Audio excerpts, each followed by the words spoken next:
Hello viewers, আসসালামু আলাইকুম। আপনারা সবাই কেমন আছেন? আমিও আলহামদুলিল্লাহ ভালো আছি। তো আজকে আমি তোমাদের সাথে শেয়ার করব, কারণ আজকে দুপুরে আমাদের একটা দাওয়াত ছিল। সো আমরা রান্না করি নাই। এখন আমরা রাত্রে শুধু একটা মুরগির মাংস রান্না করব, কক মুরগির মাংস। সেই রেসিপিটাই তোমাদের সাথে শেয়ার করব। দেখো, মুরগি তো আমরা সবাই রান্না করতে পারি, কিন্তু অনেকে রান্না করলে মজা হয় না, আবার অনেকে রান্না করলে মজা হয়। আমি যেভাবে রান্না করি সেটাই তোমাদের সাথে শেয়ার করব। দেন আমি পুরো আস্ত একটা মুরগি খুব সুন্দরভাবে কেটে ধুয়ে নিয়েছিলাম। তারপর পরিমাণ মতো পেঁয়াজ কুচি, হলুদের গুঁড়া, মরিচের গুঁড়া বা বাটা মশলা, আদা রসুন জিরা আমি তিনটে একসাথেই ব্লেন্ডার করে নিই। দেন দারচিনি, এলাচ আর তেজপাতা এগুলো আমি সব একটা বাটিতে দেখুন কি সুন্দরভাবে পরিবেশন করে নিয়েছিলাম। নেওয়ার পরে এই তো প্রথমে আমি পেঁয়াজটা ভেজে নেওয়ার পরে আমি সেখানে প্লেটের যত মশলাগুলি ছিল আমি সব দিয়ে দিলাম। দিয়ে দেওয়ার পরে দেন আমি এখন আদা রসুন বাটা দিলাম, দিয়ে একটু পানি দিয়ে কষিয়ে নিলাম। কষিয়ে নেওয়ার পরে দেন আমি পুরো মুরগিটা সুন্দরভাবে আস্ত ধুয়ে রেখেছিলাম, খুব সুন্দরভাবে পরিষ্কার করে।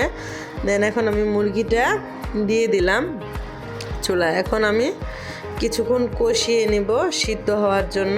এই তো এখন অপেক্ষা করি যে সিদ্ধ হওয়ার জন্য। দেন এই তো আমি একটু পরে পরে নাড়া দিচ্ছি যে আবার যদি মাংসটা লেগে না যায়, যেহেতু আমি ভুনা করব।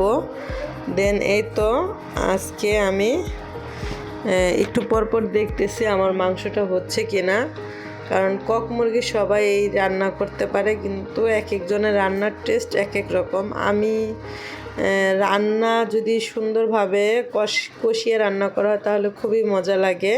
এই তো আমাদের বাসায় কারেন্ট চলে গিয়েছিল।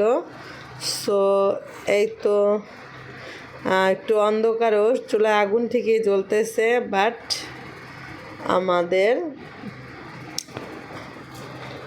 তো মাংস এদিক দিয়ে সিদ্ধ হচ্ছে। আমি মাঝে মাঝে এসে দেখে যাচ্ছি।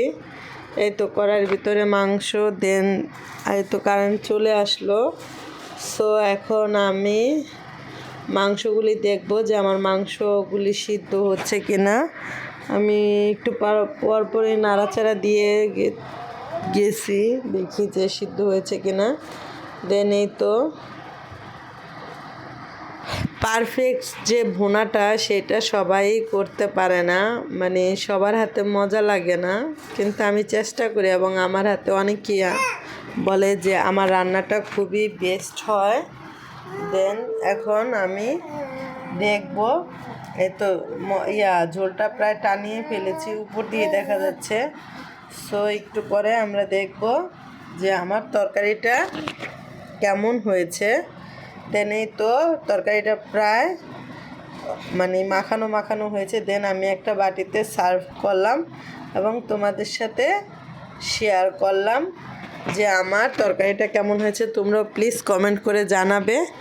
এই তো আজকে এই পর্যন্ত। আল্লাহ হাফেজ, ভালো থাকবেন, সুস্থ থাকবেন, অ্যান্ড আমাদের জন্য দোয়া করবেন। আর প্লিজ প্লিজ একটু সাবস্ক্রাইব করবেন, please like, follow, subscribe please.